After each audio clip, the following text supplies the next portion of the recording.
আসসালামু আলাইকুম রহমতুল্লাহি ওয়া বারাকাতুহু। প্রিয় দর্শক, সবাই কেমন আছেন? আশা করছি সবাই অনেক অনেক ভালো আছেন। আলহামদুলিল্লাহ, আল্লাহর রহমতে আপনাদের দোয়ায় আমি অনেক ভালো আছি। দর্শক, আজকে আপনাদের সামনে খুব গুরুত্বপূর্ণ একটা বিষয় নিয়ে আলোচনা করব, নামাজের বিষয় নিয়ে আলোচনা করব।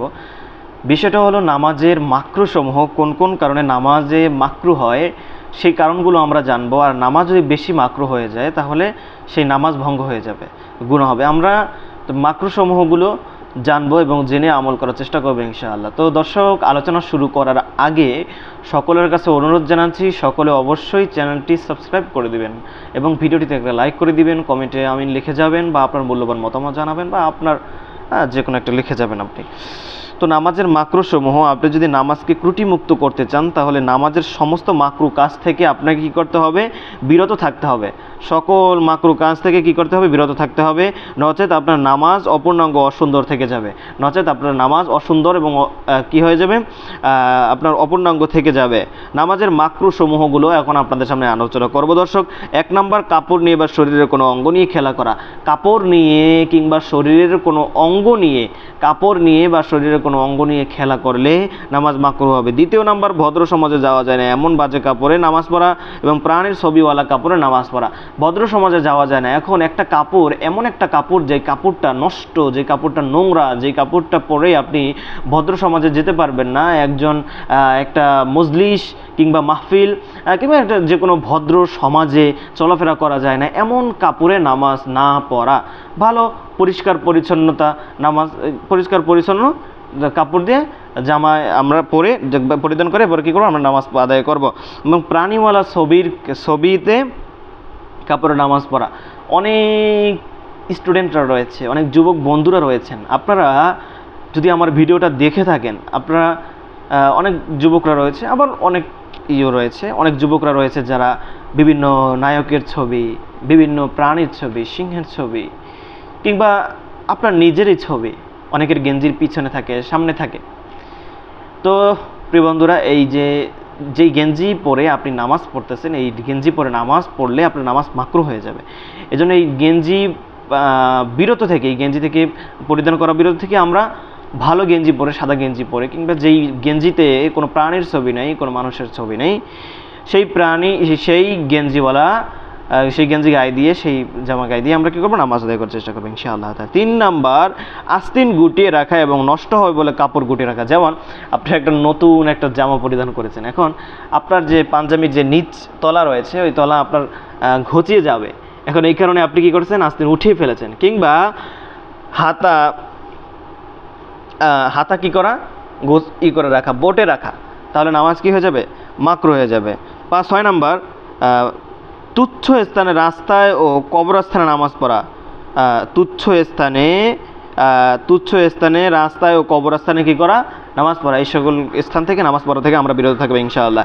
মাথায় বা কাঁধে চাদর বা রুমাল ঝুলিয়ে রাখা। মাথায় বা কাঁধে চাদর বা রুমাল কী করা? ঝুলিয়ে রাখা। তো আমরা যদি শীতের সময়, যেহেতু এখন শীতকাল আসতেছে, শীতের সময় বেশিরভাগ দেখা যায় যে আমরা একটা চাদর পরেছি, চাদরটা কি করেছি? আমরা এরকমই দিয়েছি, গলায় দিয়েছি, কিন্তু সেটা পড়ে গেছে, সেটা আর আমরা উঠাই না। তো এই ক্ষেত্রে আমরা খেয়াল রাখবো যেন আমাদের চাদর কিংবা রুমাল এটা যেন ঝুলে না থাকে। যদি ঝুলে থাকে তাহলে সেটা নামাজ মাকরু হয়ে যাবে। 4 নম্বর, কারো জায়গায় তার সম্মতি ছাড়া নামাজ পড়া। কারো জায়গায় তার সম্মতি ছাড়া কী করা? নামাজ পড়া।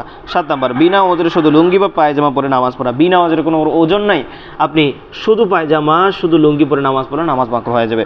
এরপরে বিনা ওজরে বা বিনা প্রয়োজনে খোলা মাথায় নামাজ পড়া। বিনা ওজরে বা বিনা প্রয়োজনে খোলা মাথায় টুপি না দিয়ে কী করা? নামাজ পড়া। 9 নম্বর, বিনা ওজরে মাফ পরিমাণ নাজাসাত সহ নামাজ পড়া। 10 নম্বর, দর্শক, হাত যথাস্থানে যথা নিয়মে না রাখা। এখন হাত রাখতে হবে আপনার এখানে, যথাসময় যথাস্থানে না রাখা। এখন আপনি বৈঠকের সময় আপনার হাত দুটো থাকবে উরুর উপরে, এখন যদি আপনি জাগিয়ে রাখেন কিংবা হাত ছেড়ে দেন তাহলে তো সেটা হবে না, ঠিক না? এই জন্য হাত যথাস্থানে যথা নিয়মে না রাখা, তাহলে না, যদি সেটা রাখে তাহলে নামাজ মাকরু হয়ে যাবে। সামনে বা উপরে বা পিছনে ছবি থাকা অবস্থায় নামাজ পড়া।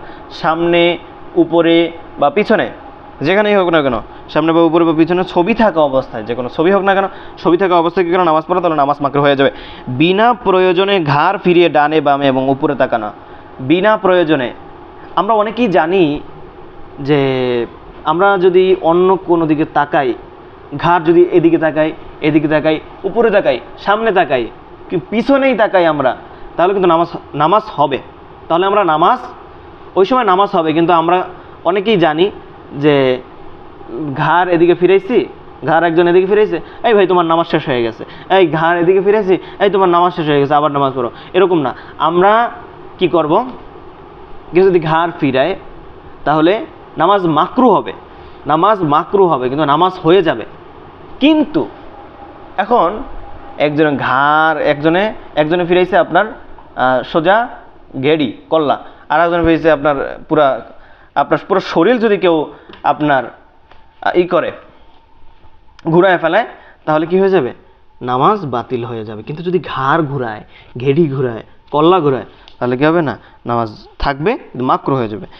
10 নম্বর দর্শক, 14 নম্বর আঙ্গুল মটকানো এবং দু হাতের আঙ্গুল জড়ানো। আঙ্গুল মটকানো এবং দু হাতের আঙ্গুল কি করো, জড়ানো, তাহলে নামাজ মাকরু হয়ে যাবে। 15 নম্বর সিজদায় বৈঠকে হাত পায়ের আঙ্গুল এবং অন্যান্য সময় পায়ের আঙ্গুল কিবলা থেকে ফিরিয়ে রাখা। 16 নম্বর হাতের বা মাথার ইশারায় সালামের জবাব দেওয়া। দর্শক এখন আর করবো না, আমি সিরিয়াল মাফিক বলে যাচ্ছি, আপনারা সেটা আয়ত্ত করে নেবেন, যেহেতু সময়ও দীর্ঘ হয়ে যাচ্ছে আর কারেন্ট চলে গেছে, গরম অনেক। দর্শক 17 নম্বর হাই তোলা। 18 নম্বর সামনে জায়গা থাকা সত্ত্বেও পিছনের কাতারে দাঁড়ানো। 19 নম্বর বিনা প্রয়োজনে মেহরাবের ভিতরে ইমামের দাঁড়ানো। 20 নম্বর বিনা প্রয়োজনে এক হাত পরিমাণ উঁচু বা নিচু স্থানে ইমামের একা দাঁড়ানো। 21 নম্বর ফরজ নামাজে বিনা প্রয়োজনে 2 রাকাতে একই সূরা পড়া বা সবসময় নির্দিষ্ট কোনো সূরা পড়া বা তারতিবের খেলাফ পড়া সূরা পড়া বা মাঝখানে ছোট সূরা বাদ দিয়ে 2 সূরা পড়া। 22 নম্বর কেরাত শেষ না করেই রুকুতে যাওয়া এবং রুকুতে গিয়ে কেরাত শেষ করা। 23 নম্বর সামনে আগুন থাকা অবস্থায় নামাজ পড়া। 24 নম্বর বিনা ওজরে নাক বাদ দিয়ে শুধু কপাল দ্বারা সিজদা করা। তো এই সকল বিষয় যদি আপনি করে থাকেন তাহলে নামাজ মাকরুহ হয়ে যাবে। দর্শক এখন আমরা কিছু মাসালা জানবো, মাসালাগুলো খুব খুব খুব গুরুত্বপূর্ণ। 1 নম্বর কষ্টদায়ক কোনো কারণে এক দুবার শরীর চুলকানো মাকরুহ নয়। সিজদা করার সম্ভব না হলে সিজদার স্থান থেকে কঙ্কর সরাবে, কিন্তু পূর্ণরূপে সিজদা করার জন্য একবারের বেশি সরাবে না। 3 নম্বর নামাজে যাওয়ার পথে এবং নামাজের অপেক্ষায় থাকা অবস্থায় আঙ্গুল মটকানো এবং আঙ্গুল ঝরানো মাকরুহ। 4 নম্বর মনের স্থিরতা নষ্ট হতে পারে অবস্থায় নামাজ পড়া মাকরুহ, যেমন ইস্তিনজার বেগ থাকা অবস্থায়, ক্ষুধা বা চাহিদার সময়, খাবারের উপস্থিত থাকা অবস্থায়। দর্শক 5 নম্বর মোমবাতি বা কুপি সামনে রেখে নামাজ পড়া মাকরুহ নয়। 6 নম্বর কোরআন সামনে থাকা অবস্থায় নামাজ পড়া মাকরুহ নয়। ক্ষতির আশঙ্কা থাকা অবস্থায় সাপ বিচ্ছু মারা মাকরুহ নয়, তবে আমলে কাসির হলে নামাজ ভেঙে যাবে, অবশ্য গুনাহ হবেন। এই বিষয়টা একটু বলাই দরকার দর্শক। 7 নম্বর ক্ষতির আশঙ্কা থাকা অবস্থায় সাপ বিচ্ছু মারা মাকরুহ নয়।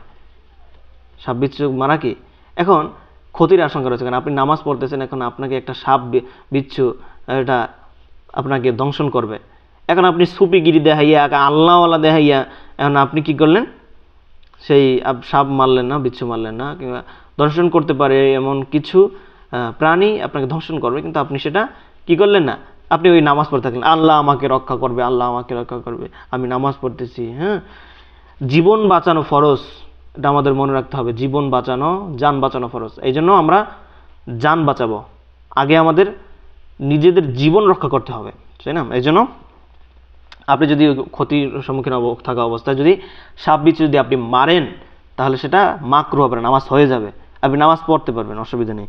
8 নম্বর রুকুতে সিজদা ও কিয়ামের অবস্থায় শরীরের সাথে চেপে থাকা কাপড় ঠিক করা মাকরুহ নয়। তো এই বিষয়গুলো আমরা খেয়াল রাখবো ইনশাআল্লাহ তাআলা। আমরা অনেকে জানি যে এই বিষয়গুলো চেপে থাকলে শরীরের কোনো অঙ্গ, তাহলে সেটা মাকরুহ হয়ে যাবে, কিন্তু নামাজ হবে না। এই বিষয়গুলো ভুল, আমরা ওই বিষয়গুলো যদি খেয়াল করি তাহলে সেটা মাকরুহ হবে না। এই বিষয়ে আমরা খেয়াল রাখবো ইনশাআল্লাহ তাআলা। প্রায় 10 মিনিটের কাছাকাছি। দর্শক আপনাদের কাছে আকুল আবেদন, আপনারা অবশ্যই চ্যানেলটি সাবস্ক্রাইব করে দেবেন এবং ভিডিওটিতে একটা লাইক করে দেবেন। আসসালামু আলাইকুম ওয়া রাহমাতুল্লাহি ওয়া বারাকাতুহু।